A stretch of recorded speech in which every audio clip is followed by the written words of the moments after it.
Hello everyone, good morning. Is my screen visible? Yes, ma'am. All Yes, right, yes, it is visible. thank you. Yeah. Hello everyone, good morning, afternoon, evening.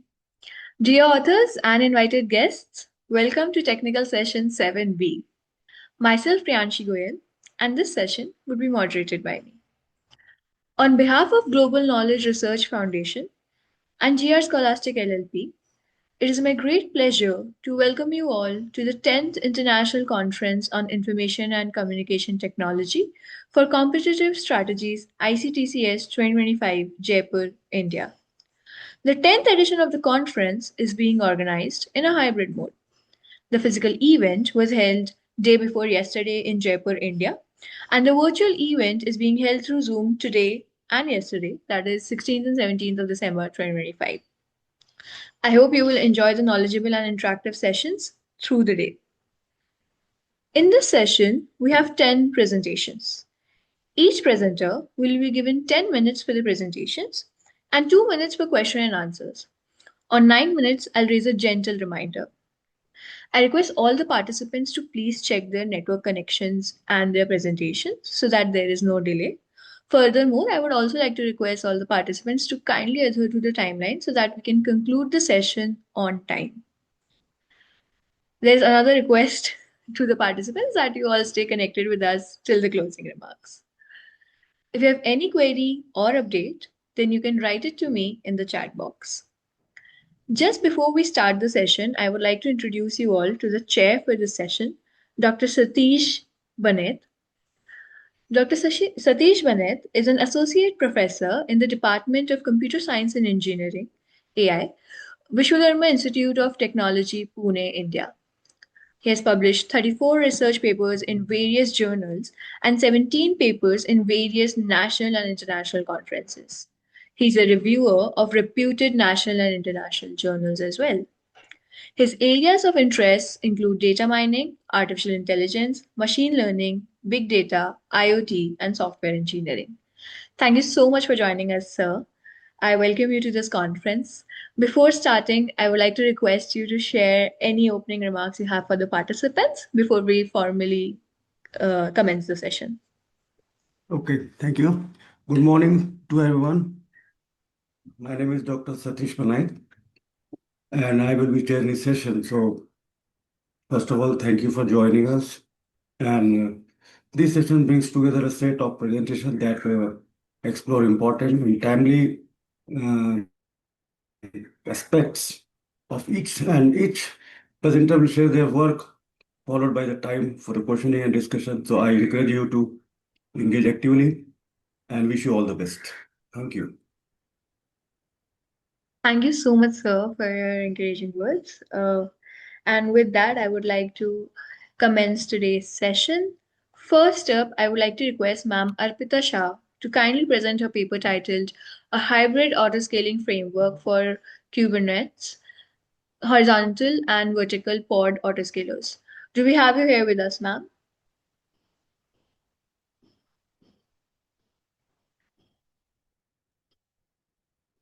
Is anyone else from the team present?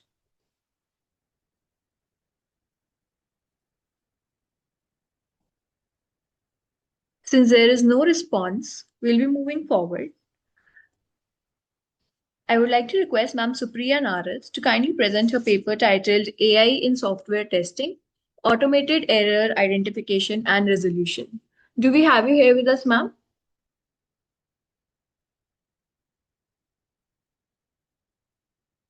Is anyone else from the team present?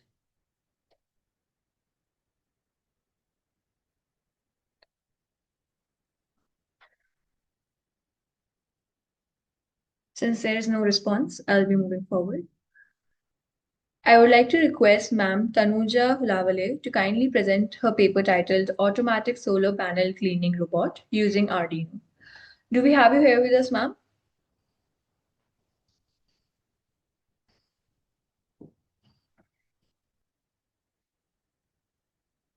Is anyone else from the team present?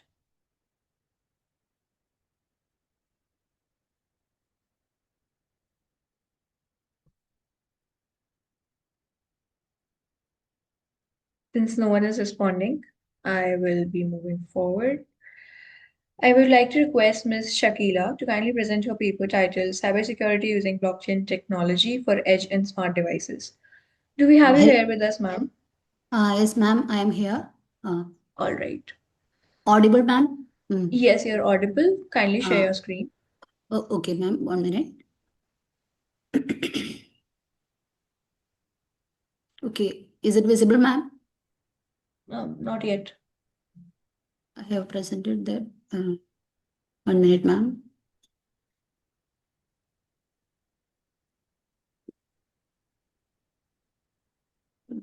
Share. Okay, ma'am. Is it visible? Yes, ma'am, it's visible. You may start. Okay. Good morning. I am here to present my that is conference on the paper cybersecurity using blockchain technology for edge and smart devices. And I will start. Okay, that is 1 minute.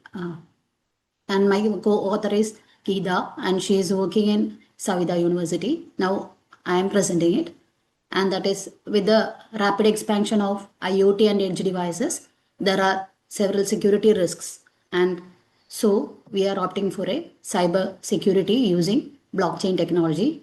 The traditional security and the direct blockchain solutions, they are suffering from latency, overhead, and scalability. So we are that is opting for a new algorithm called as BILSP, that is blockchain integrated lightweight scale, that is blockchain integrated lightweight scale protocol, and that combines blockchain based authentication, and that is also with lightweight cryptographic techniques, and this uses elliptical curve cryptography and hash based authentication, that is for secure registration, mutual authentication, etc. And smart contracts, and that is here it is using decentralized logging and fine grained access control, and the evaluation is done using NS3 simulator, Quantiki QJA, and that is Ethereum test. There is less delay and reduced energy consumption, and attack detection also is done in this.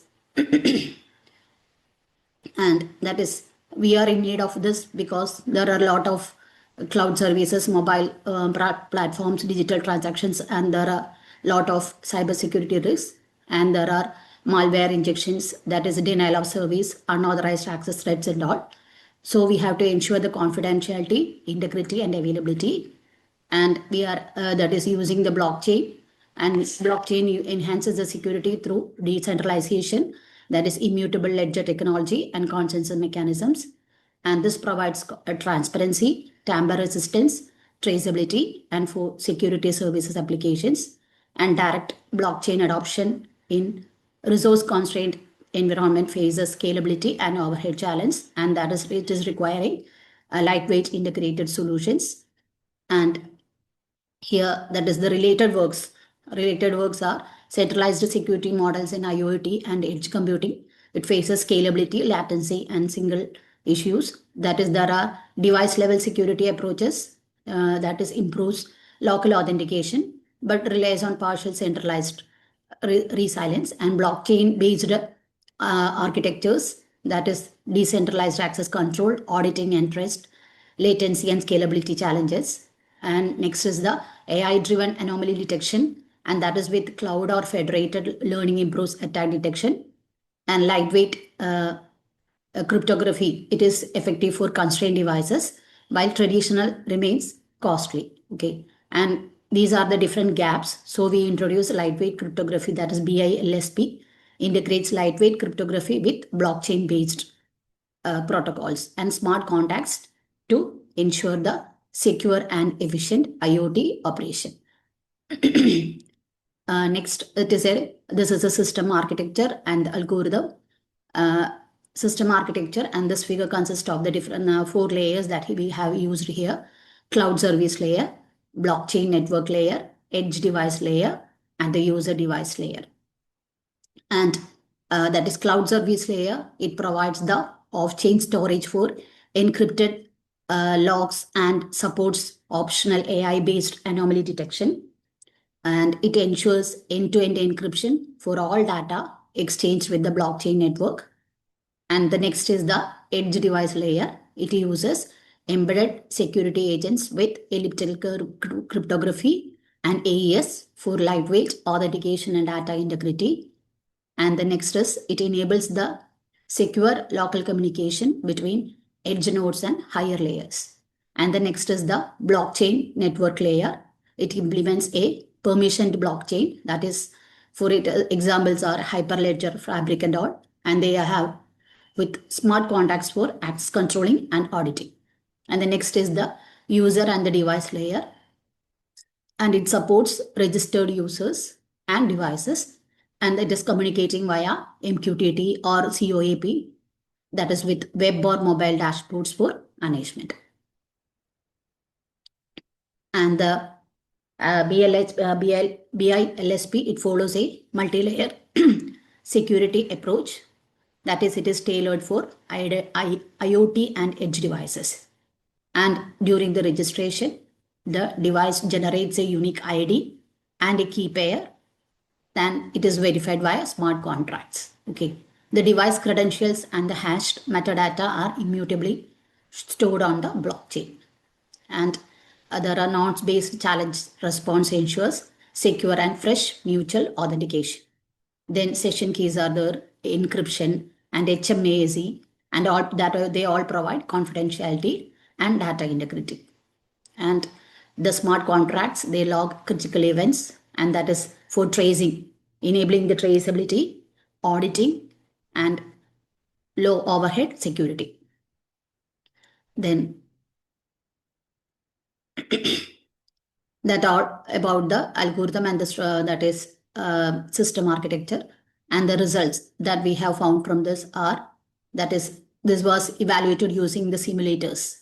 The simulators used are NS3, that is Kuja and Ethereum testnet under realistic IoT and edge conditions. And these were all compared, that is against the TLS or DTLS based security and blockchain only frameworks. And these have achieved a lower authentication delay of, that is only about 0.56 seconds. And that is, it is more useful than traditional one. That is traditional, it is acquiring a 1.2 seconds, and blockchain or okay, that is 0.9 second approaches. And it consumes only 0.45 millijoules per second authentication, and it is also suitable for battery powered edge devices. And it supports 85 packets per second throughput, and that is maintaining communication efficiency with secure logging. And it also attains 97.8% attack detection rate effectively, that is mitigating replay, impersonation, and MITM attacks. And this is the comparative analysis table, that is proposed BILSP. The computational overhead is low, energy efficiency is high, latency is low, the security level is high, and the scalability is high. It is compared with other protocols. That is ECC based protocol. They are all moderate and all, but on the top of the top of these protocols, it lies the proposed BILSP. Then RSA based authentication, lightweight, blockchain, hybrid AI blockchain.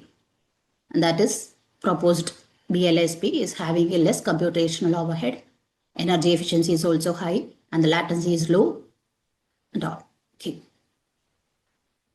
And the authentication that we have discussed, and conclusion, that is, we have introduced BILSP, a lightweight and practical security protocol for IoT and edge computing environments. That is, it integrates lightweight cryptography, blockchain authentication, and smart contract logging.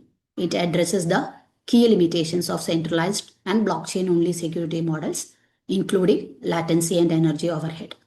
And it was evaluated using NS3 simulator, Kuja, and Ethereum testnet shows reduced delay and energy consumption, and it achieves strong resistance to replay, impersonation, and MITM attacks with decentralized traceability. And the future work, that is real world deployment, optimized consensus mechanisms, and AI driven intrusion, detection, integration. That's all. Thank you. Thank you, ma'am. Are there Okay. any questions? Okay, there are.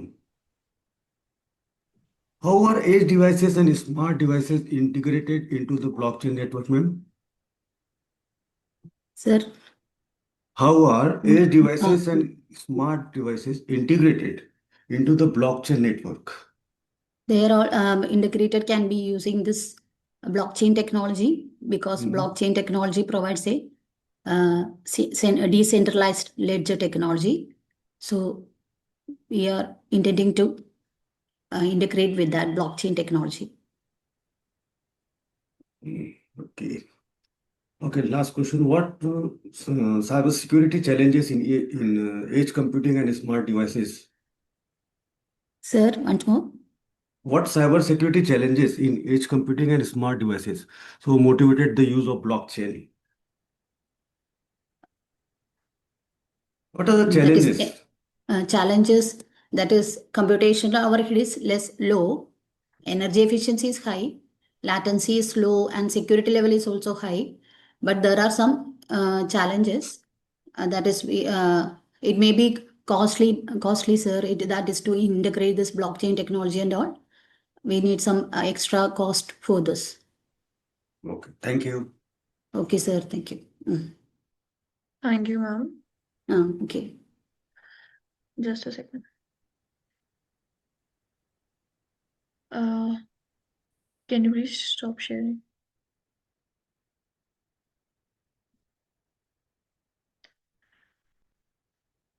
I can see that a lot of new participants have joined recently. If your name is not called out coming up, it will be called out in the end, as we started on time. So a couple of participants that were not present were skipped. If there's any confusion, kindly text me in the chat box. Moving forward, I would like to request Sir Sanapati Naidu to kindly present his paper titled Data Analytics, Techniques in Supply Chain Management, a systematic review of models, applications, and research directions. Do we have you here with us, sir?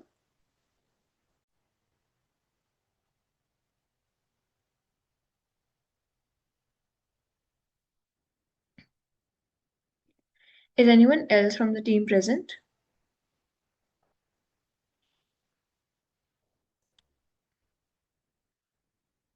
Since there is no response, we'll be moving forward. I request Ma'am Shraddha Vaidya to kindly present her paper titled Fractal Clouds, Detecting and Interpreting AI-Generated Text with Fractal and Topological Data Analysis in Embedding Clouds. Do we have you here with us, ma'am? Yes, ma'am. All right. You can Um, share. yeah, okay. Yes, ma'am, your screen is visible. You may Okay. start. Is my screen visible and am I audible? Yes, ma'am, you're audible and your screen is visible. You may Okay. start. Thank you. Okay, so good morning, everybody. My name is Dr. Shraddha Vaidya. I'm from Symbiosis Institute of Computer Studies and Research, Pune, India. Along with my co-authors, Ms. Rutuja, Dr. Jatinder Kumar Saini, Dr. Parag sir, I'm going to present on a topic fractal clouds, detecting and interpreting AI-generated text with fractal and topological data analysis in the embedding clouds. So this is a brief overview of my presentation today. That will begin with abstract, introduction, literature review, gaps, whatever I have identified, proposed methodology, results discussion, comparative analysis, conclusion, limitations, feature enhancements, and references. So to begin with, I'll start with the abstract. The actual problem lies in detecting AI-generated and human-generated text because of the large language models that have come up, and they have been widely used by the researchers as well as users, common men. Everybody has started using it, and they generate AI, text, AI-based text, and it's difficult to detect whether a given text is generated by humans or AI. Especially when it comes to research domain, we have tools like Turnitin. They help us now in identifying such type of text detection. So considering that in mind, we have this, and the limitations of the existing studies which we have identified so far is, sorry, They have poor OOD robustness, that is out of distribution robustness. Suppose if I train a model on a particular type of a data, and suddenly if there is some new type of data that has been trained or tested on, the model does not show that much good performance. That's what we have observed through the literature review. And there is low interpretability. So considering like the models are executed based on the large language models themselves. So for example, BERT or variants of BERTs, there is less interpretability. We don't understand which parameters are actually contributing to the output. So what we propose here is we have an idea of using fractal geometry and the topological data analysis, and we based on these features we try to classify whether the text is generated by AI or human. So for this we have used three data sets, and first one is the CO8 data set. It's a very famous data set in misinformation detection. It's based on healthcare news. And second one is truthful QA. This is a gold standard data set again, which has AI and human generated text. And IMDb is a famous data set which consists of information about the new music or the sorry what is a movie related data. So what how we have used is we have used COED for in domain. ID stands for in domain, and truthful QA and IMDb is used for out of distribution testing. So our model has achieved more than 92% of accuracy, and it has shown strong cross domain area under the ROC curve. Okay, so as I mentioned, due to large language models which are getting very much popular, and AI generated content has provided or put us into the challenge of identifying or identifying the text, whether it is trustworthy or authentic or it has misinformation. So existing detectors, they rely on transformers or perplexity based analysis. So there is a need for a robust, interpretable and geometry aware detection. So this is a literature review, so I will not go through each and every part of it, but as I said, the core idea that has been followed by current researchers, so we have used recent references also. So they use TF-IDF and machine learning classifiers or BERT based classification or hybrid transformer based classification, but nobody has focused perfectly with fractal analysis, okay, minute level cluster based analysis, and nobody has checked the persistent of this particular text, meaning these features reliability over the period of time. So considering that, we have found out these research gaps. There is no fractal analysis which is done on the text embeddings. There is no unified fractal plus topological framework that has been adopted, and limited cross domain robustness. Although the models are tested on one particular domain, when we try to test it on another domain, they show poor performance, and there is a black box nature. So definitely when you have BERT embeddings, you cannot identify which features are actually contributing. Okay. So the proposed methodology is we perform text pre-processing first. We have taken COED dataset. So I'll just talk about the dataset part of it first. So COED dataset is consisting of only human generated data.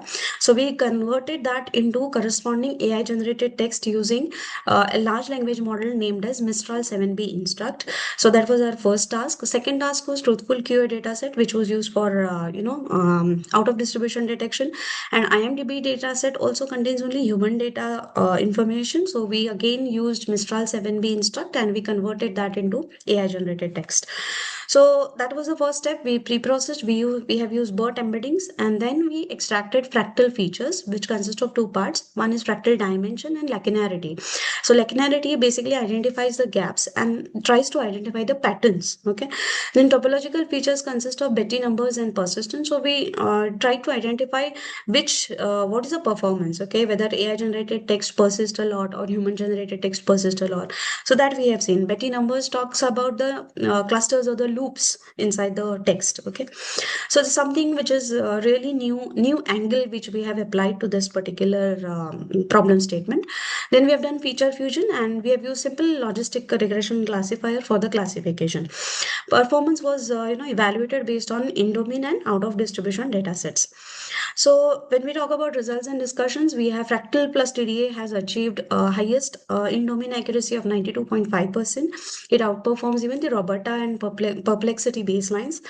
It has shown strong OD generalization on both the external datasets which we had taken, and visual analysis show clearly structural differences. So this is a tabular results which we have prepared. So this is about the data set sizes, their human samples, AI samples, total number of data set portions which we have trained, and what is the role of each data set. So we have used COED for training and in-domain testing, and truthful K and IMDb for OOD testing.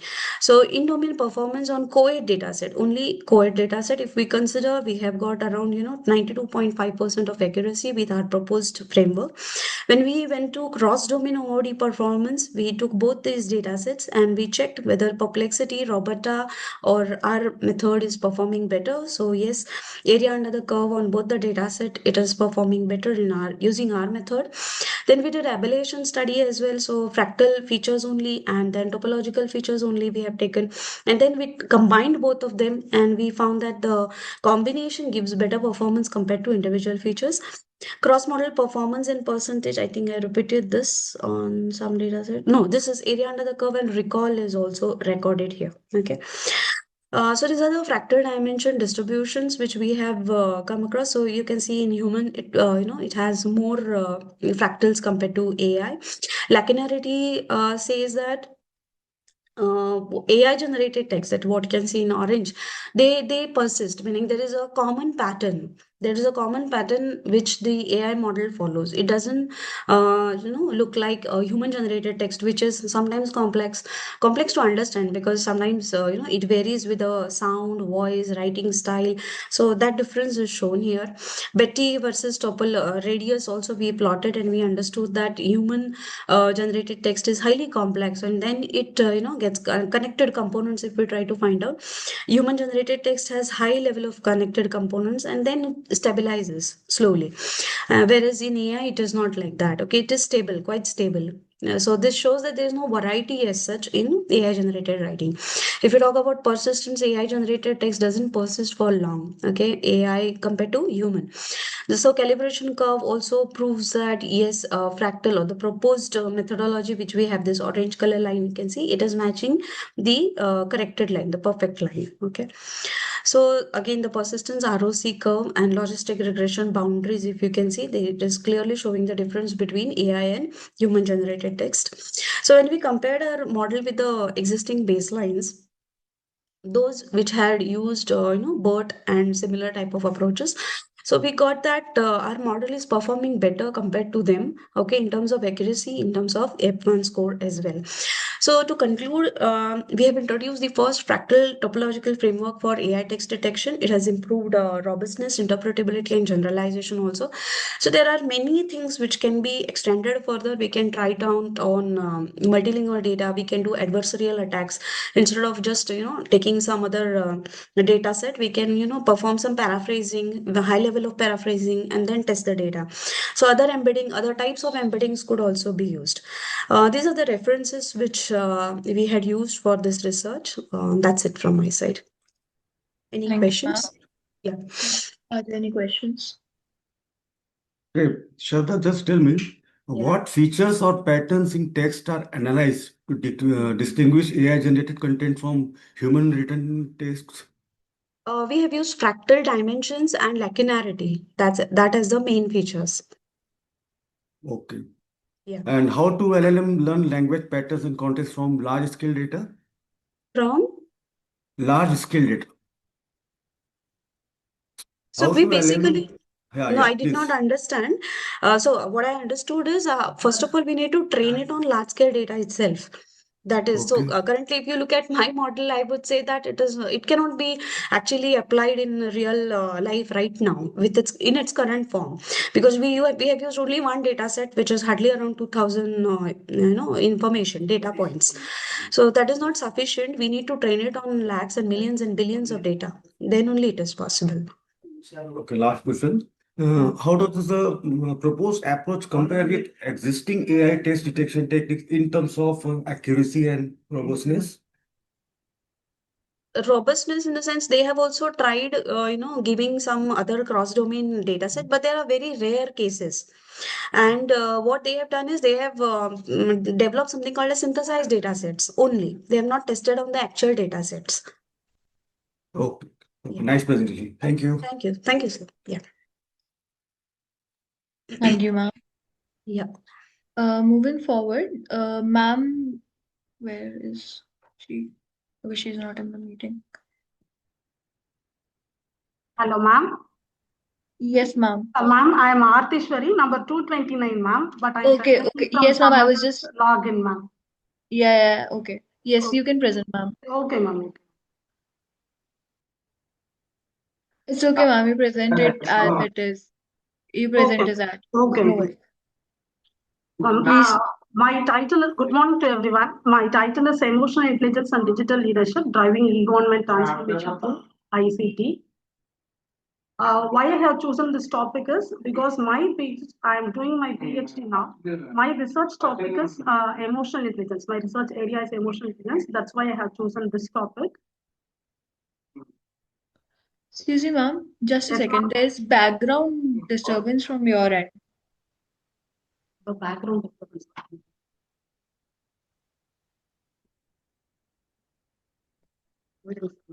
Yes. Is it okay now, ma'am? Yes, ma'am. Thank Okay, you. ma'am. I will start from my introduction. The 21st century has witnessed a shift toward e-government using ICT, that is the information and communication technology, to enhance transparency and efficiency. In India, initiatives such as Aadhaar and Digital India highlight this transformation. However, effective digital governance requires emotionally intelligent and digitally capable leadership. The study examines the EI-DL relationship in enabling successful e-government transformation in Tamil Nadu. Emotional intelligence means emotionally we have to understand ourselves and the others also. What is my research gap and the purpose of this research is I have used only limited empirical integration of EIDL and ICT in government research. These are all observed from the review of literature. These gaps are observed from the review of literature. Human technology alignment remains underexplored. The study examines EI and DL as drivers of ICT adoption in e-governance. The main aim of this study is to analyze the role of emotional intelligence in ICT adoption and to examine digital leadership as an enabler of e-government success, and also to propose an integrated EIDL ICT framework. And this is the conceptual framework I have understood from my research. The proposed model positions DL as a mediator between EI and ICT adoption, ultimately leading to e-government transformation. The methodology I have chosen is I have collected data from 50 respondents from Tamil Nadu.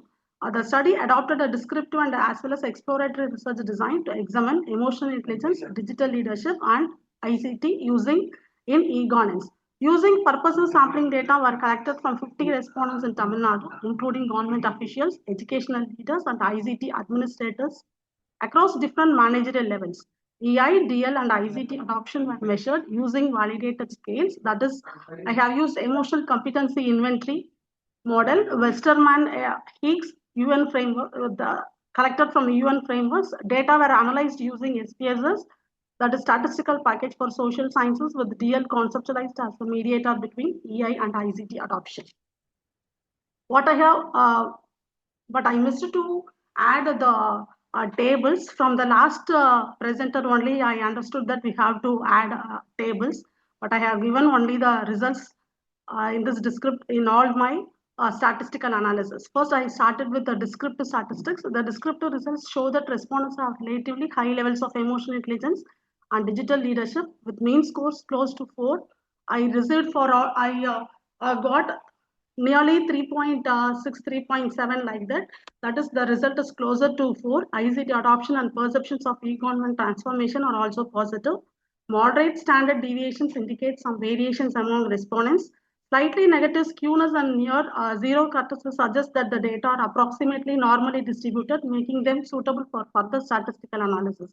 Overall, the findings reflect strong emotional, digital, and technological readiness among the participants. Next SPSS I have used, next method I have used is regression analysis. From the regression analysis results, I found that the regression result shows that both emotional intelligence and digital leadership significantly influence ICT adoption, jointly explaining 56% of its variance. Higher EA and DL are associated with greater use of ICT in governance. Further analysis indicates that ICT adoption strongly predicts e-government transformation, highlighting its key role in improving efficiency, transparency, and citizen engagement.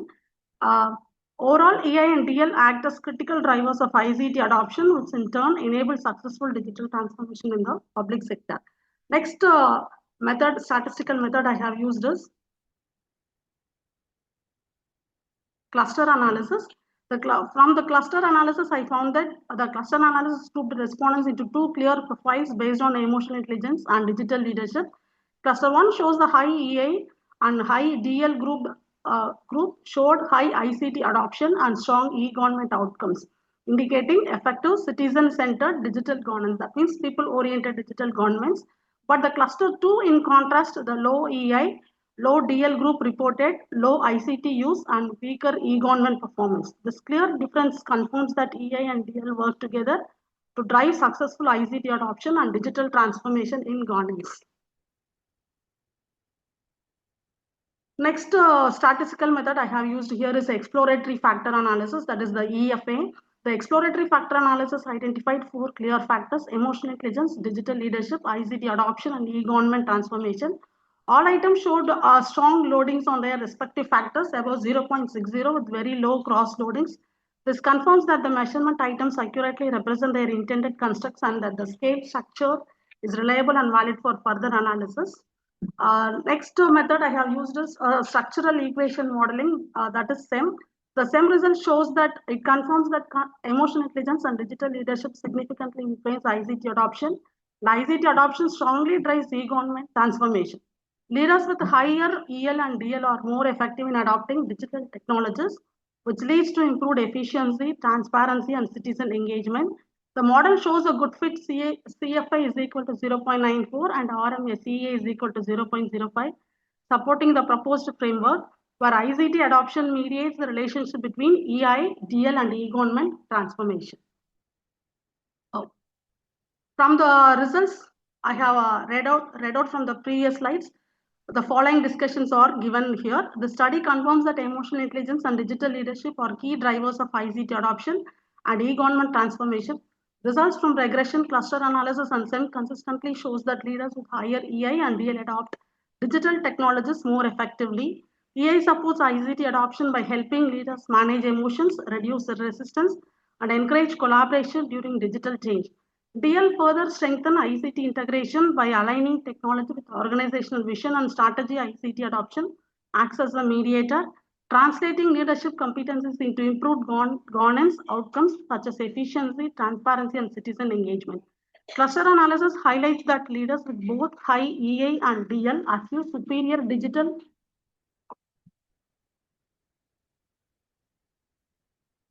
governance outcomes while low competencies hinder transformation.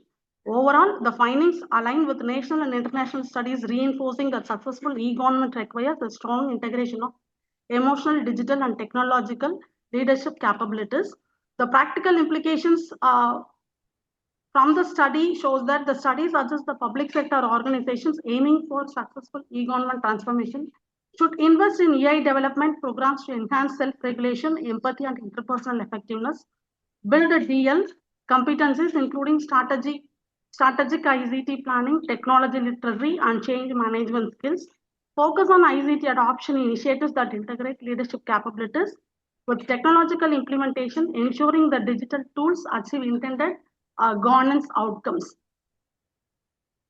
From the study, what I'm going to conclude is the study investigated the role of emotional intelligence and digital leadership in enhancing ICT adoption and e-governance outcomes among public sector leaders in Tamil Nadu. Using exploratory factor analysis, regression, cluster analysis, and structural equation modeling, the results indicate that both emotional and digital competencies are critical for effective digital governance. The finding shows that the emotionally intelligent leaders are more capable of managing digital change, while digitally competent leaders ensure effective ICT planning and implementation. ICT adoption was found to mediate the relationship between leadership capabilities and government outcomes, highlighting that leadership effectiveness must be supported by appropriate technology use. Cluster analysis further revealed that leaders with high EI and DL achieve superior ICT adoption and governance outcomes. The study will help for The study will help for the future research. In case of the study shows that successful e-government transformation depends on the integration of emotional intelligence, digital leadership, and ICT adoption. AI enhances leaders' ability to manage change, while DL supports strategic and effective use of digital technologies. ICT adoption mediates the relationship between leadership capabilities and e-government outcomes, confirming that leadership effectiveness must be operationalized through technology. Despite limitations related to sample size and context, the findings provide evidence for strengthening emotional and digital competences in public sector leadership. Because the sample size, I chosen only 50 respondents only from Tamil Nadu. In future, I have to expand it. Thank you for all. Any questions, ma'am? Okay. Thank you. Thank you. Which components of emotional intelligence are most critical for e-governance leaders? Sir, I couldn't receive, sir. Oh, please repeat it. Which components of emotional intelligence, for Ah. example, self-awareness, empathy, whatever, are most critical for e-governance leaders? And understanding others' emotions at a particular situation. Okay. And last question, then how does AI influence decision making and conflict resolution in public digital transformation projects? Sir, I don't know how to explain it, sir. Okay, no issue. Thank you. Okay. Thank you, sir. Thank you so much. Thank you, ma'am. Thank you, ma'am. Thank you so much. Yeah, thank you so much, sir. Uh, Normally. please mute yourself.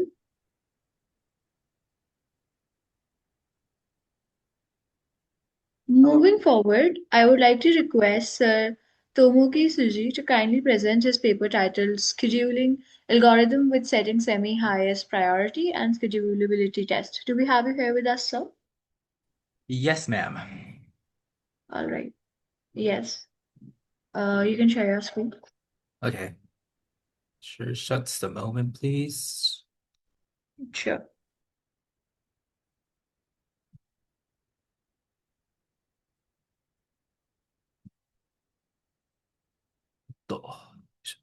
Yes, sir. Your screen is visible. Can you please Is put it it in slideshow? Yes, sir. can you see it now? Yeah. You can start now. Okay. Hello, good day, everyone. My name is Tomoki Tsuji. I'm from Tokyo City University in Japan. So today I would like to give a presentation about my research, which title is Scheduling Algorithm with Semi-Highest Priority and Schedulability Test.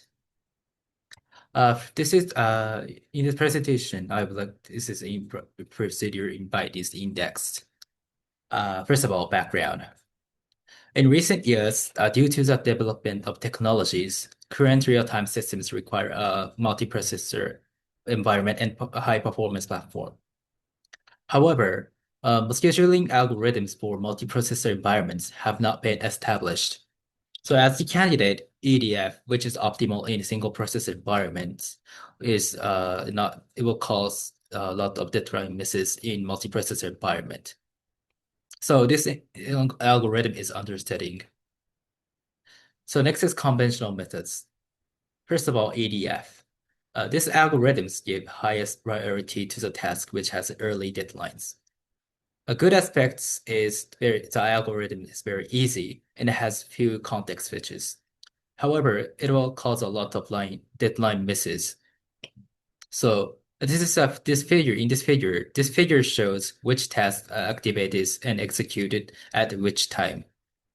So at time 12, the 4 deadline misses will cause, a lot of deadline misses will cause just simply applying to multiprocessor environment. So as improvement, EDCL is studied. This algorithm succeeded to improve by give highest priority to the jobs which has a critical laxity task. The critical laxity time algorithm is shown as these 3 steps. So as a good aspect, a number of deadline misses are fewer than EDF. However, a long periodical task will cause a lot of deadline misses. So as an improvement of EDCL, the Hayashi's method is studied. So this algorithms succeeded to improve by set semi-highest priority to the task, which has the smallest execution time. So this semi-highest priority will apply even if there is no critical accuracy task. A good aspect is the number of deadline misses are fewer than conventional methods that I introduced. However, a long period, same as EDCL, the longer periodical task will cause more deadline misses. Next is proposed method. So as an aim of my research, I will decrease the number of deadline misses. To solve this problem, it is necessary to facilitate the processing of long-running tasks. I have two proposed methods. First of all, proposed method 1. This algorithm is based on EDCL by sets the semi-highest priority to the task which has the largest remaining runtime. So this is the example of the execution of task proposed method 1. At time 4, the task 1 and task 4 has the semi-highest priority because it has the largest remaining runtime. Next is proposed method 2. This is based on Hayashi's method by sets the semi-highest priority to the task which has semi-highest priority to the task largest periodical task. And additionally, this semi-highest priority will set from time 0 until the next scheduler is invoked. This is the example of proposed method 2. So after time 4, the task 4 has the longest period. So this task has a semi-highest priority, and succeeded distributing the execution of the tasks. Next is a schedulability test. So this schedulability test shows the meanings that the analytical method to determine whether all tasks can be completed by the deadline by given an algorithm. There are two main methods. First of all, task to utility based, and second, response time analysis, which is called RTA. So in this research, I will use RTA because this algorithm is more efficient than the task utility based. So response time analysis proves that the laxity time is 0 or greater. This will be calculated by subtracting the execution completion time from the period. While this period is a given value, the actual task completion time will be calculated. The time from task release to execution completion is called the response time. So this process is called response time analysis. To obtain the maximum response time, we first need to calculate the interference length, which shows I. So this will be defined by the following equation. Additionally, depending on the algorithm, there may exist tasks with a higher priority than tau k. Since this priority will be vary by algorithms, so we have to find each WI from each algorithms. For ADF, this example of ADF, and it is obtained by adding the execution time within the period, which is shows in yellow value, and the green value, which is called carrying jobs, which shows that the job that we're executing before the response time. So for the example of EDCL, there are no changes if there are no critical tasks. However, if a critical task exists, the equation will be a little different. So we have to find a value of xi, which shows critical laxity. So this critical laxity xi are succeeded to find. Now you can use this value to find the carry-in job and the job that execute in whole part in the period. And then you can get the value of wi. So as shown in this figure equation, the worst case response time, so maximum response time, can be obtained by summing the interference length of all tasks. Next is evaluation. So this is the evaluation, the simulation. And okay. So as you see from this figure, this is the number of deadline misses, which shows top left is 2 processors, and top right is 4 processors, and bottom is shows 8 processors. So as you see from these figures, my proposed method 2 succeeded to reduce the number of deadline misses. The task utility is getting higher and higher, and the number of processing is getting increased. So in the terms of the number of context switches, my proposed method performs that worse than the other methods. So however, as the number of processors increases, my proposed method performance approaches to the Hayashi's method. Next is schedule success rate by RTA. So this figure shows that the scheduling success rate is based on schedulability tests. So as the number of processors getting increased, the rate at which task sets are judged schedulable decreases, even if there is a low task utility. A possible reason is that increasing the number of processors will also increase the number of tasks, so it will make difficult to judge the task set This is a as gentle 9 schedulable. minutes reminder. Okay, thank you. So in conclusion, so today I've introduced 2 methods. By distributing the execution of long periodical tasks, my proposed method 2 succeeded to reduce the deadline misses than conventional methods. However, my proposed methods are insufficient for reducing the number of context switches, so this will be my future as my future works. Thank you for listening today. I apologize for going through the presentation very quickly. Thank you.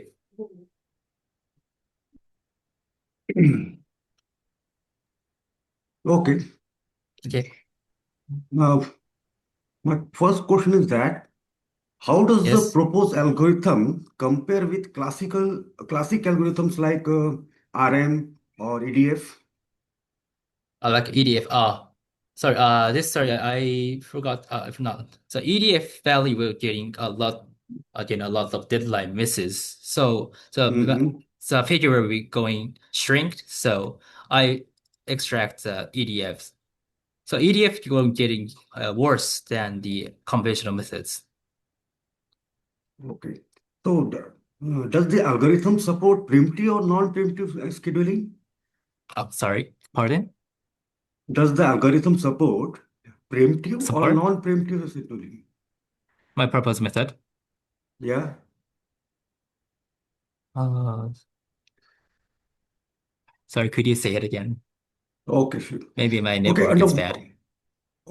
under what workload condition does the semi-highest priority approach perform the test? Semi-highest priority. Okay, sure. Yeah. Just a moment, please. Okay. My semi-highest priority. Okay, this page. So I'll explain my semi-highest priority again. So semi-highest priority is the second highest priority. The highest priority will be the like EDF priority. So the earliest deadline will be proceed. So semi-highest priority will given a second highest. So as you see from this figure, there is no highest priority because it's not this is not occupied. The task is not occupied. So the semi-highest Okay. priority will get highest. Okay. So Thank you, Tomoki. Thank you. thank you. Sorry. Okay. Thank you so much, sir. Can you please stop presenting? Okay. Thank you. Moving forward, I would like to request Ma'am Sona Gadani to kindly present her paper titled Scrum-Based Proposed Framework Applicable for Improving the Teaching and Learning Process in Computer Science Degree Courses. Do we have you here with us, ma'am? Yes, I'm available. All right. Just a second, I'm sharing my presentation. Yes. Yes.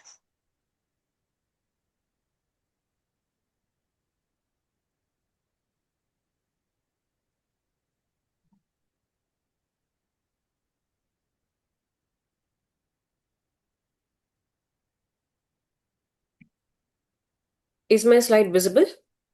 Yes, ma'am, your slides are visible. Can you please put it in slideshow mode? Yes, just a minute.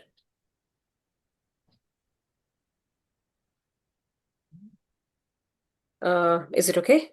Yes, ma'am, you can start now. Okay. Hi, everyone. Very good morning. Myself, Sona Gadani, and my paper title is Scrum-Based Proposed Framework Applicable for Improving the Teaching and Learning Process in Computer Science Degree Courses. My guide is Professor Dr. Urja Makad, and my co-guide is Dr. Monica Galawat. I am from Lok Jagrati Kendra University, Ahmedabad, Gujarat. The presentation contains introduction, purpose of the study, literature review, key features of Agile Scrum framework. Then there is a proposed framework, mapping of the Scrum framework with proposed framework, comparison of proposed framework with other frameworks, future work, conclusion and references. If I talk about educational area, then education is rapidly evolving with the new technologies and methodologies, and higher education are increasingly adopting agile practices to create adaptive learning. They also promote student-centric approach, which emphasize student involvement, flexibility in learning, and continuous improvement in the performance. What is the need of agile in education? The traditional teaching methods are no longer sufficient for modern learning demands, as we are facing a lot of dynamicities in any of the area. There is a strong need to shift toward innovative and flexible frameworks. Agile supports adaptability, collaboration, and continuous enhancement of learning.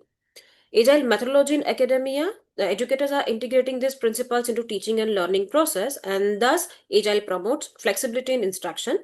It improves the student engagement. Uh, it promotes continuous, it supports continuous performances in the form of improvement of the students' learning abilities. It is better for preparation for future challenges, and it is effective across the various disciplines like master degree courses as well. What is the role of Scrum in education? Scrum and XP are widely used in software development, but they are very much but they are very much useful in academics also, in education also. The fields like computer science, information system, and engineering courses are adopting Scrum or XP or the combination of any of the agile methodologies to improve their teaching and learning as well as some different domains. It helps learning outcomes and student engagement. Adoption in academic institution of Scrum, it focus on course design, classroom instruction, project work, technology methodology, teaching methodologies, and assessment systems. So we have various domain, like you can use Scrum in course design. You can use Scrum in to design your classroom for teaching and learning. You can use Scrum framework for project work. You can use a Scrum framework for teaching methodologies, and for student assessment, you can use Scrum. The purpose of this study is to improve, since we are focusing on students' performance, our purpose of this study is to improve student performance. It increase instructional flexibility, and it enhance the readiness for industry placements. Like student must be able to, we try to focus that the student must adopt the concept easily, and they must be able to face the interviews easily for their placements. If I talk about literature review, then many authors have worked on this Scrum for educational and in various domains. If I talk about the first author, the Scrum framework, they have improved. The purpose of this framework is to improve student-centered learning environment and to implement continuous evaluation. And what are the benefits? Scrum improves the quality of classes and learning. Just a second. So my slide is visible. Yes, ma'am, your screen is visible on the literature review page. Just a minute. I lost my visibility from my slide, and You can stop sharing and reshare it again. okay. Is it visible now? Yes, ma'am, it's visible on the literature review page. Yes. So the first author is focusing on Agile Classroom. Second author have used Scrum framework to improve learning process and teaching strategies. The benefit is it improves the learning outcome, and it enabled smart education and adaptive learning. And the target was secondary and higher education. The third author have implemented Scrum in hybrid learning, course design, constructive alignment, teaching methods, learning outcomes, and assessment also. The benefit is greater flexibility in learning. they face some challenge like asynchronous coordination and student engagement, and the target is bachelor's and master degree students, remote and international learners both. Next two authors are focusing on Scrum framework in teaching and learning introductory programming based on Scrum self-regulated learning, and they are the benefit is continuous formative feedback, iterative sprint structure, student control pacing, and the challenge is no a significant improvement of pass or fail ratio, and that was implemented in university IT and IS students. The last one is comparison of all agile framework the author has implemented, and they are saying that there is no standard methodology, and the framework was implemented in computer science degree course.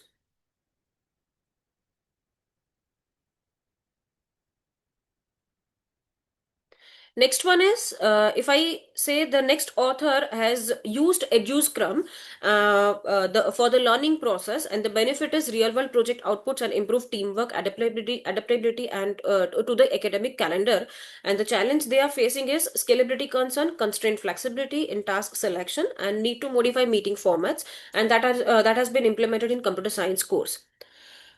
Next author is implementing this Scrum framework in academic day-to-day operations, and benefit is they have enhanced team engagement and faster turnaround time. But the challenge was faculty availability variability, difficulty in accurate sprint planning due to the workloads, and necessity to reduce Scrum meetings. The target was higher education administration like curriculum development, graduate students recruitment, etc. The next author is implementing Scrum to implementing Scrum to focus on the classroom practices to organize students' teamwork and homework activities. Visibility, there is no challenge or benefit, but the target was 2 years IT project management course. Next is author Martin has implemented Scrum and EduScrum framework collectively to promote students' active learning, diverse student profile management. The benefit was improved students' engagement in lab and practical sessions and enhanced teamwork and responsibility. Problem was faculty resistance, and the target was informatics engineering program. Next author has implemented Scrum and EduScrum collectively to foster 21st century competencies, adaptability, and critical thinking, problem solving to real world professional environment. The benefit was higher students' engagement and development of leadership and better self regulated learning.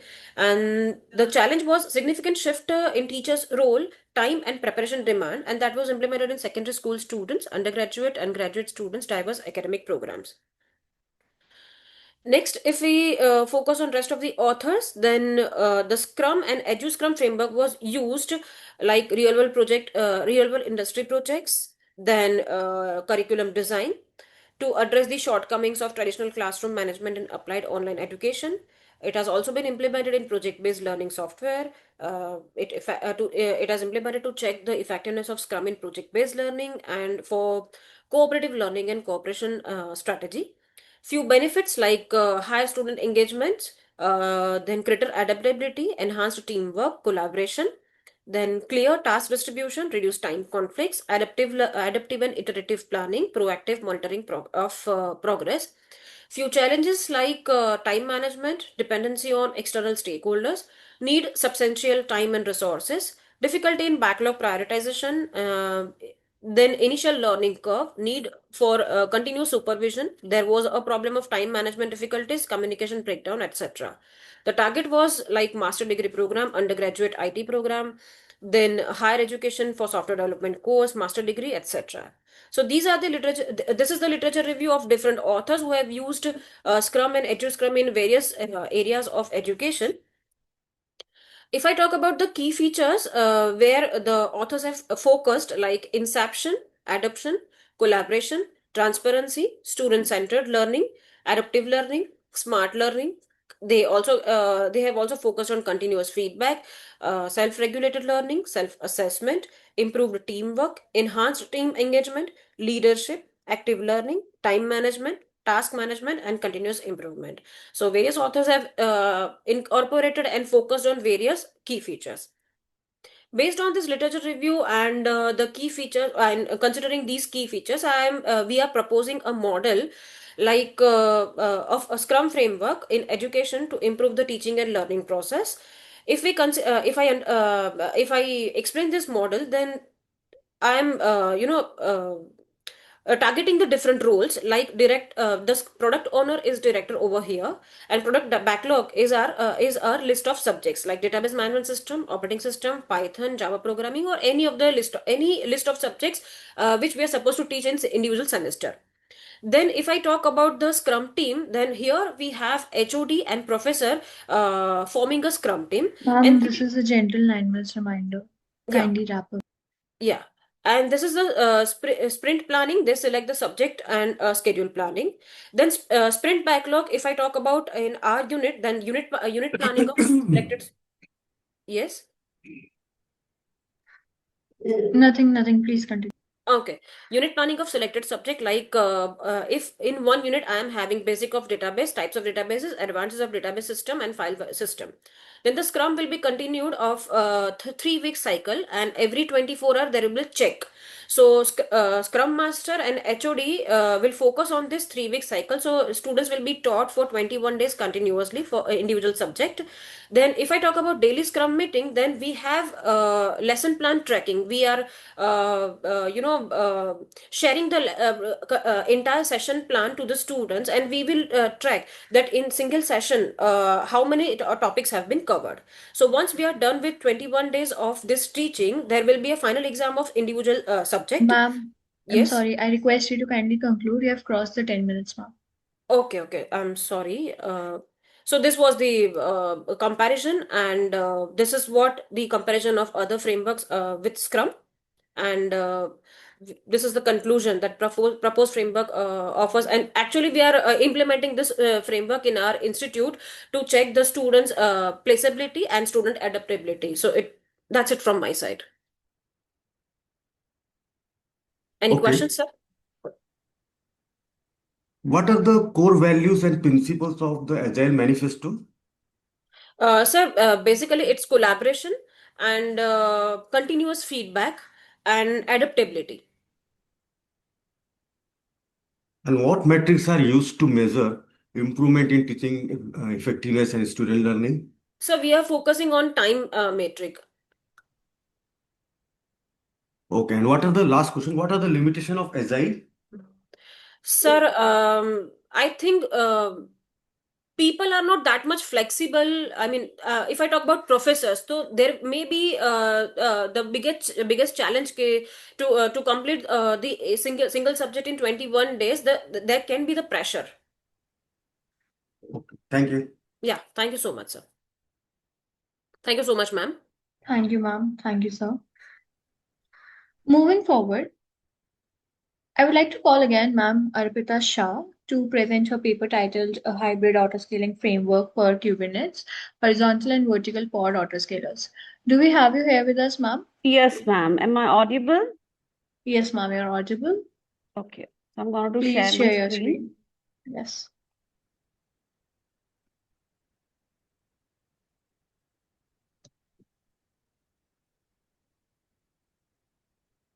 I hope the screen is visible. Just a second, ma'am. Yes, ma'am, it's visible. You may. All right, so proceed further. Good morning, respected the session chairs over here, everyone present here. I am Arpita Shah from Charosat University, Gujarat. Today we are going to be presenting our research work, which is titled as an hybrid auto scaling framework for the Kubernetes, which consists both horizontal pod autoscalers as well as vertical pod scalers. The purpose behind it to be used with it is of having why need the auto scalings over the clouds, because generally the auto scaling, as we need to have the traffic spikes, generally traffic spikes happens when the big sales appearance, Black Friday sales are appearance with it. Along with that, also we will moderate on the cost efficiency, like what are the remove unused resource when the demand drops, and how we can utilize the resource when the demands is high. Along with that, also we will focusing on the high performance, which maintains the speeds and the availability of any app working on their the cloud platform. And obviously we have to be focused on the less CPU utilizations, and along with that it's give the more memory assumption. So three native applications we focus with it. It's cloud adoptions, cost controls, and optimizing the resource efficiency. So generally, why we have chosen the Kubernetes, the autoclaves, what is the motivations behind it, why we have to opt with this Kubernetes for the auto scaling. So like we know in the modern cloud computing, most applications are the centralized containerizations, and they are basically deploy the containerization applications using Kubernetes. Why we have chosen this containerizations using the Kubernetes? The thing is, we are focusing the experience to have the high variable workload. Like as I said earlier, when the sudden traffic spikes along with the sessional uses during the high demand for any particular product during big sales or Black Friday. So it's like kind of to handle the bursty users behavior, how we can make the adoptions model for the balancing the workload on the cloud platform. So for the main challenging from our end is to have how to maintain this application's performance while we are avoiding the resource wastage along with the unnecessary cost. So for that, for existing auto scaling mechanisms, there are many more out there. But as I said, we want to focus the demonstrating the testing model on the applications which support to have the containerizations applications. We do have many other auto scaling. Apart from that, we have opted the horizontal pod autoscaler and the vertical pod autoscalers. What we have tested that many of applications are run, they are run either of having HPA or the VDA. There are few are combinational approach which comes both aspect horizontal as well as the vertical pod autoscalers. Horizontals, I just give you the very brief on that. The horizontal pod autoscalers means what the numbers of pod replicas, which is basically on the matrices like the CPU memory utilization. So their behavior is sudden spikes when the high memory overload works. While in the case of vertical pod autoscalers, which adjust according to the CPU and memory request of individual pod. So it improves what the resource efficiencies, while that HPH improves the memory overhead.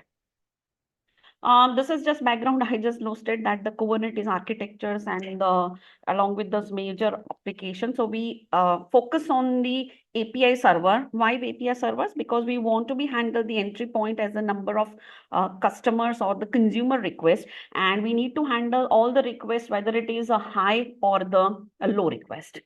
Apart from that, we focus on the scheduler, which decide on which node or which pod has to be run, whether the horizontally, vertical, or a combinational approach on the both aspects. Moving forward, as I said, HPS, the purpose is what? It scales number of ports which replicas based on the matrices, like, as I said earlier, CPU, memory, and the matrices, that the latency. And the VPA is what the resource allocations, adjusting more on the CPU and memory request, which for the individual ports. So research gap over here, that is, we are deal with it is of having like the HPA is more particularly effective for the stateless applications, which are the more on the microservices applications. So where the distributed replicas work across it. And for the HPA, we have to be focused more on the aspect of the memory and the CPU utilization. So we are developing the integrated framework, which can be harmonize both HP as well as VPA, and they can scale the decisions component like without causing each of the delay and the reflect with it. So the proposed workflow, as we have done with it, like for concluding the research gap by how to avoid the conflict scaling decisions, how to improve the CPU and memory utilizations. So the proposed hybrid approach, what we have done with it is that when we sudden spike is happen in the resource consumptions, so it defected first the HPS trigger first. So what it does, it's scaling the number of ports replica to distribute the load, and a coordinator layer which ensure the HPA completes the actions before the VPA makes the interpretations. So VPA adjusts after the HPA triggers that the CPU and memory request of individual pod based on the observe user trend or observe user request. So here we are focusing on how to like the sequential scaling logic which prevent both, which prevent both autoscaler from acting simultaneously and how to avoid the conflict with it. So here we have introduced certain the dynamic scaling policies. So our framework support the transistors towards the dynamic and adaptivity scaling policy, which can be later integrate like your real-time latency, the predictive analysis, and the future aspect we are focusing on the machine learning based forecastings for the proactive scaling. So to validate our framework, what we have concluded some experimental using the control benchmark, the framework, which include the Kubernetes along with the scaling autoscalers component, our HPA as well as VPA, both the combinational approach. So over here, what we have done, we have tested the three expect parameter. The first is the CPU utilizations, and the second is the memory utilization. So as you can see, the HP utilizations and the VPA CPU utilizations under the HP only, that is the horizontal podcast autoscaler, the CPU will peak at 80% and showing some, the reactive scaling. While in the VP only, it's maintained the some steady CPU uses around 70%. Now, when you combine both hybrid HP and VP approach activated under this baseline, it reducing somehow the CPU utilizations up to 65 to 69%. While if you can see in the memory utilizations, if you pick the HP only, which consume around 300 to 400 MB due to some, increasing the pod install policies. And while the VPA only reduce, it's a 250 MB. So here, if you opt the hybrid models for the both optimizing The HP gentle as 9 well as minutes VPA, reminder. uses to 220 MB, which is only, I think, around 90 to 120 derivations from this given baseline. So this result clearly shows for coordinating the scaling significantly, which improves the memory efficiency as compared to the individual HPA or the VPA synchronizations.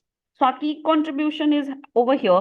We just have to tested how the hybrid auto-scaling framework for the Kubernetes works when it comes with the number of significant requests, which is high for the sometimes and which gets slowed down sometimes. So how it improves the CPU and memory utilizations based on the number of requests which comes high or which comes in the low points. So which makes the approach practically implementations, because we have tested this particular number of requests simultaneously concurrently occur for the online shopping cart, where we have tested the on-current requests roughly around 1,000 requests at the same times.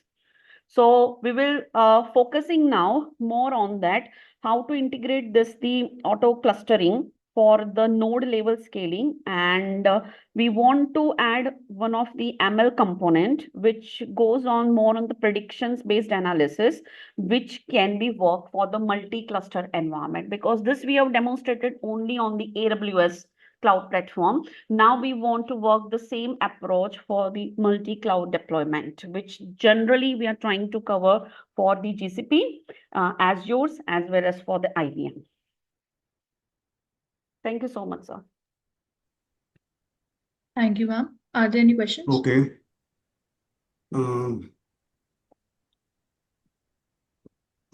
How does the hybrid approach compares to standalone HPA or VPA in terms of, we can say, latency, resource utilization, and cost? Latency cost. Am I right, sir? Latency cost you're asking for? Yeah. Okay. So what is the overhead introduced by the hybrid auto scaling mechanism? Auto scaling mechanism, just for the latency consumptions, we are trying to scale after like the CPU and the memory when the request thresholds are crossed. I mean, as I said, the request thresholds we have kept around 1,000, between the 500 to 1,000. When it cross, then we want to check whether the latency spikes during that sudden traffic surge or not. Okay, thank you. Thank you, sir. Thank you, ma'am.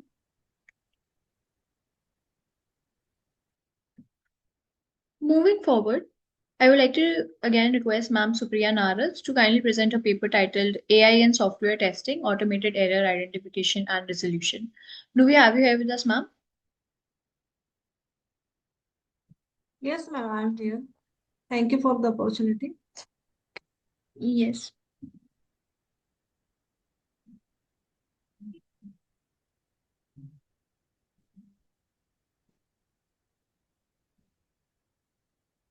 Yeah.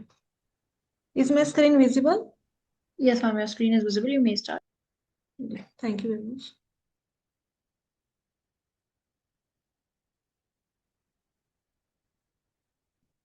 Yeah.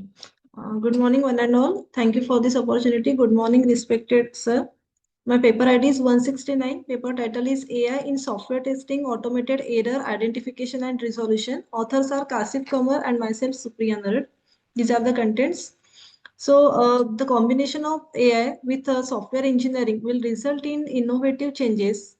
As we know that software engineering has done a tremendous research already in terms of finding the bugs and errors, but nowadays as the technology of AI has its applications in every field, so again it will be innovatively find out the bugs in software testing also.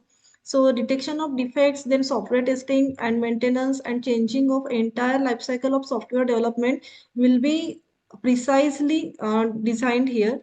One of the main strength of artificial intelligence is software testing and problem calculations that can be automated also. So whenever we are talking about automation, then AI will be really helpful here. The developers and testers have enormous time and effort as AI can automatically and provide the solutions. Furthermore, AI can be learned from unit tests and error correction errors, allowing it to be improved through practice in both accuracy and efficacy. The ability of AI to handle complex software programs is another advantage of AI in debugging and software testing. So this is the block diagram of artificial intelligence for software testing and debugging. As we know that we are having some requirement specification at the initial stage while we are developing the program. Now we can design the software, we can design the test cases also. So design testing is very important here because before going to coding, we have to test the cases here. So before coding, we have done the testing. If there are some errors, then errors are detected, identified and solved. Then we are going towards coding. And here the programming knowledge as well as design knowledge both will be helpful. If there are some errors in coding, then we have to move towards the coding and testing now. So finally, when we have done with the complete software development life cycle, then AI will be helpful for finding the bugs in coding also.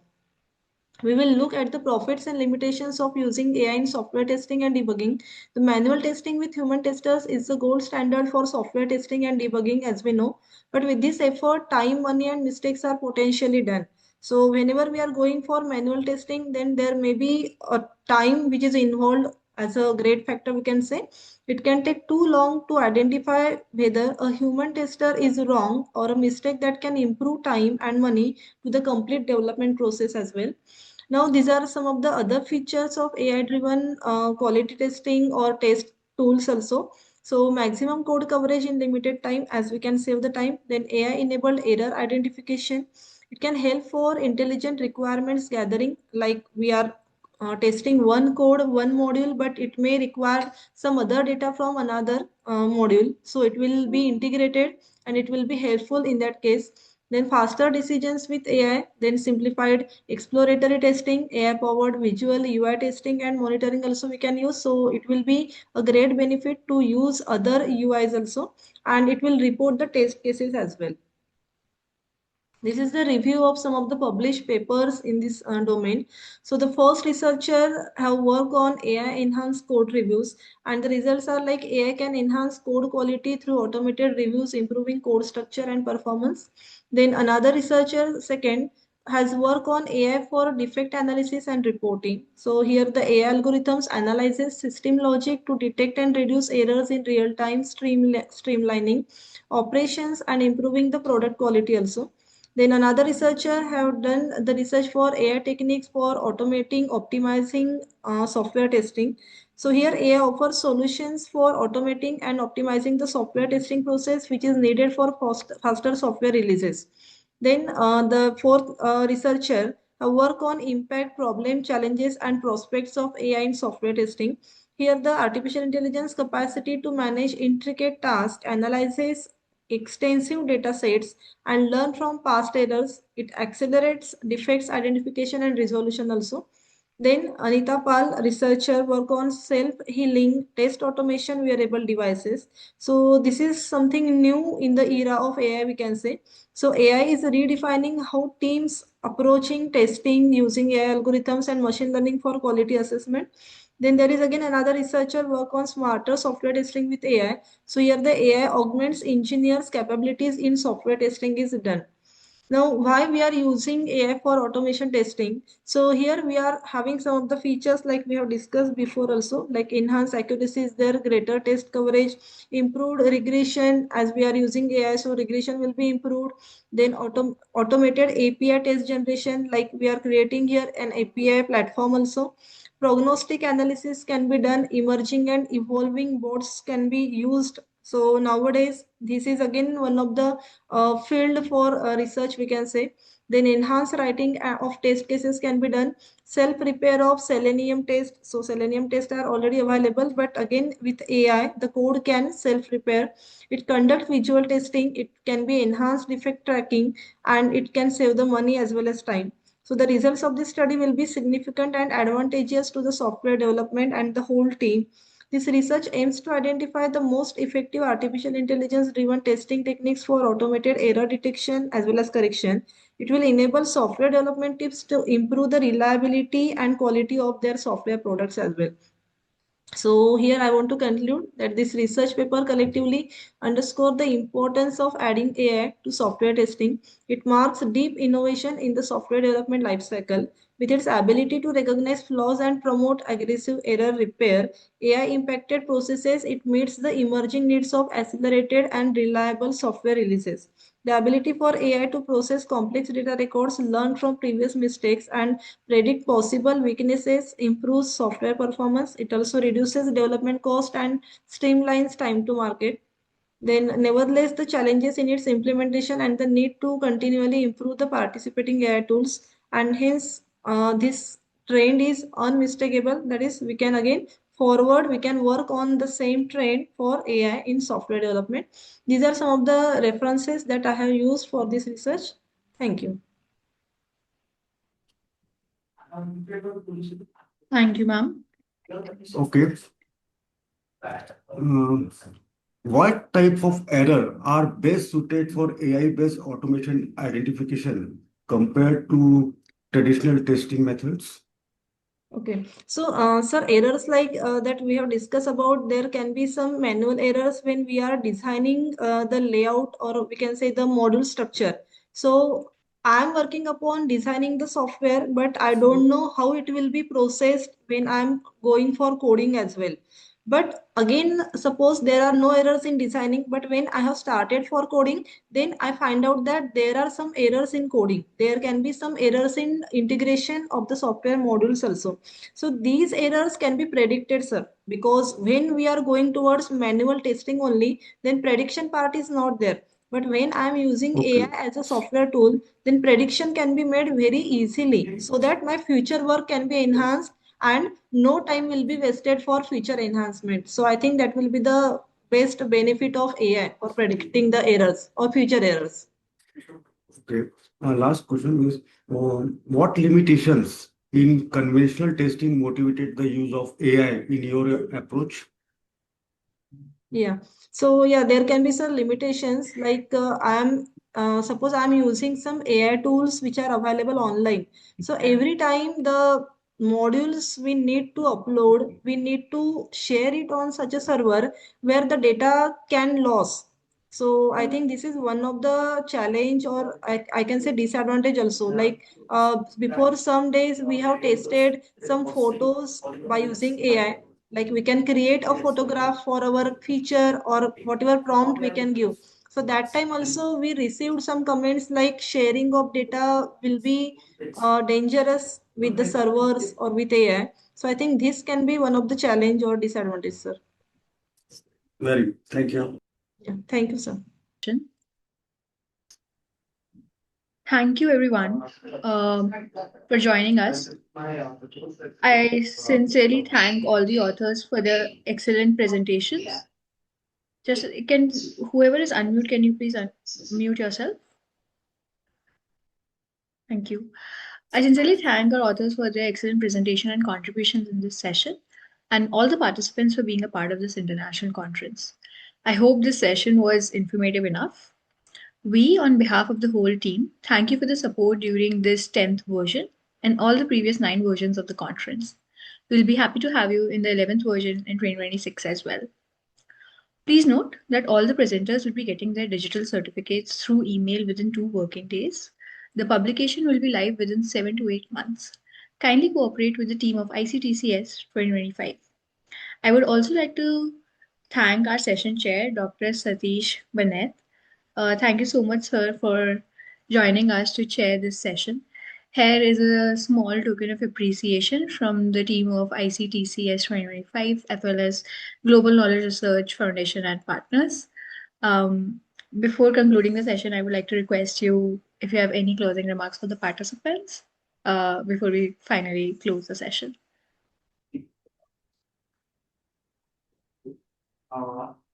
I'm audible? Yeah. Yes, sir. Yes, you're audible. Yeah.